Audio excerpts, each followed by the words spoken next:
What's up, everyone? Welcome back to my channel. Um, what I talk about my channel, what's going on? What I normally talk about in my channel, it's pretty much game birds. Game birds. We're thinking about adding rabbits, and we have two hives, beehives, and then we just kind of we just show a little bit of what we do on our homestead. Today's topic, pretty much breeding. Breeding. I breed chickens.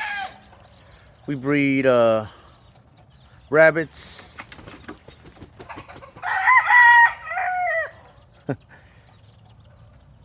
All my birds are in the molt right now. They're looking nice.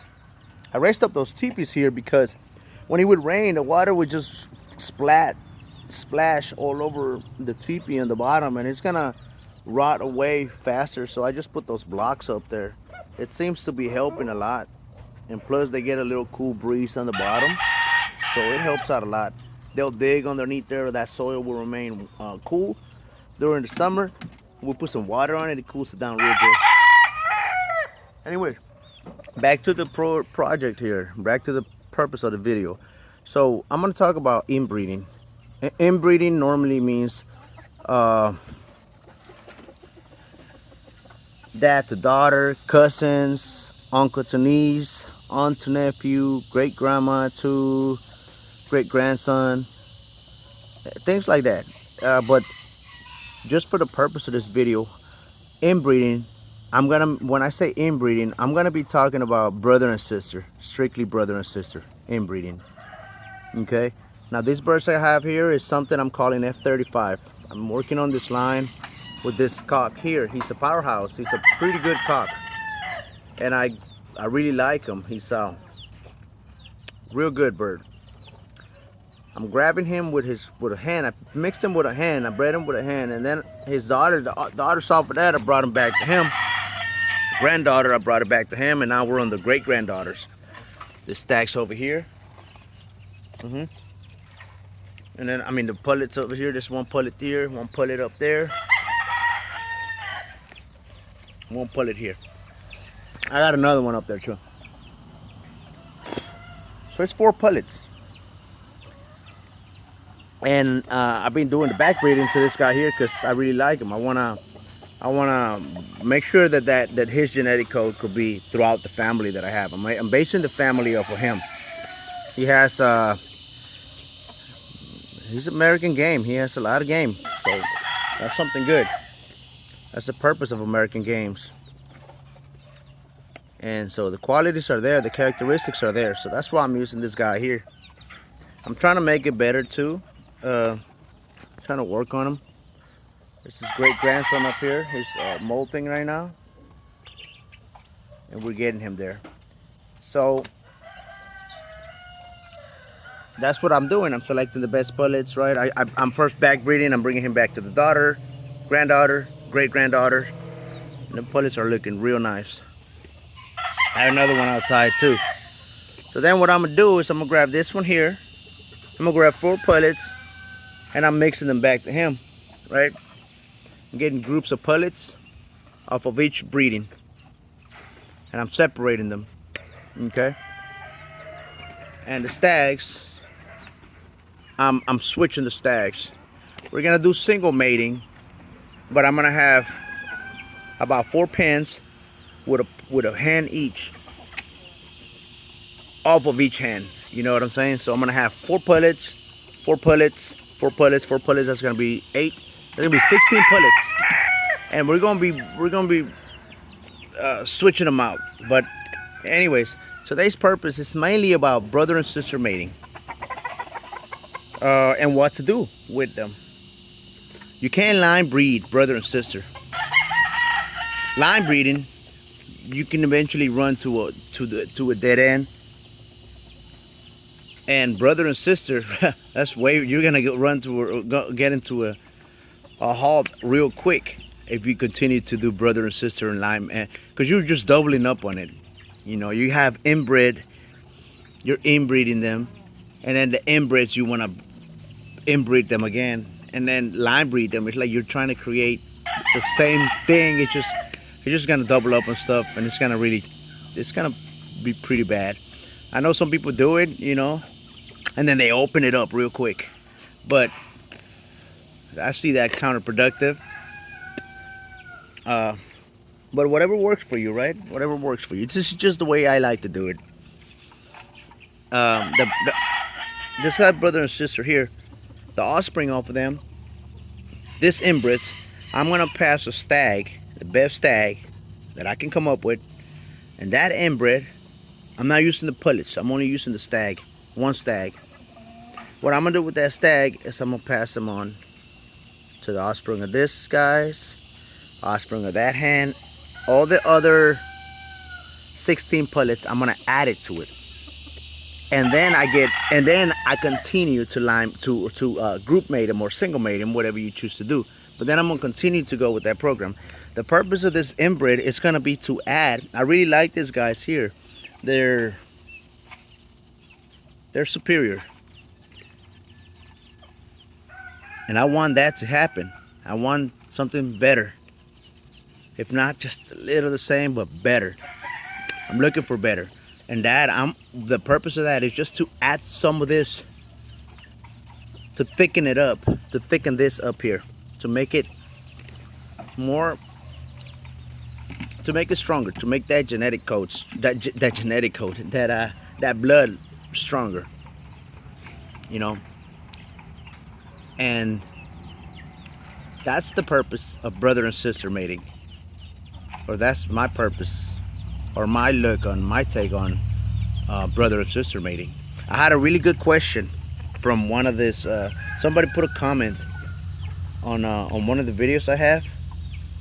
I'm gonna put a link to the description below too. I think it was what to feed your game birds during the molt. I'm gonna put a link below. Make sure you check that out. I hope you like it. And I wanted to answer his question. It took a while.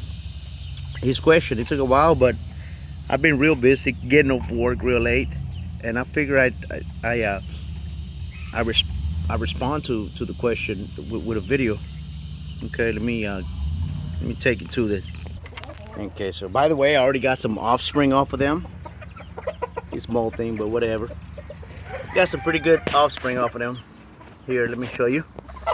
Here you go. I'm always trying to get ahead of the game, I'm always trying to stay ahead by pumping this brother and sister. That way I could start selecting the best ones. It might be from this hatch, from this batch, or the next one, or maybe three or four batches. We'll see which one produces the best one, or where the best one is gonna lie in. Because every egg is different.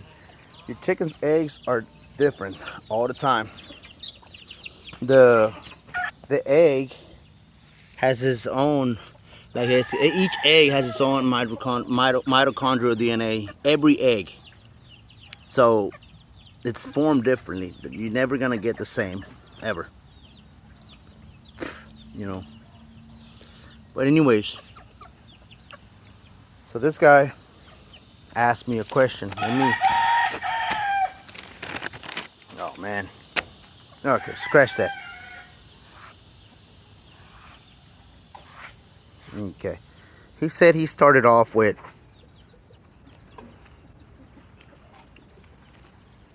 he has this going on.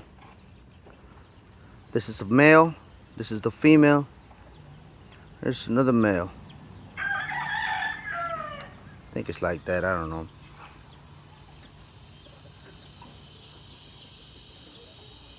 He bred this hen with this cock here and with this cock here.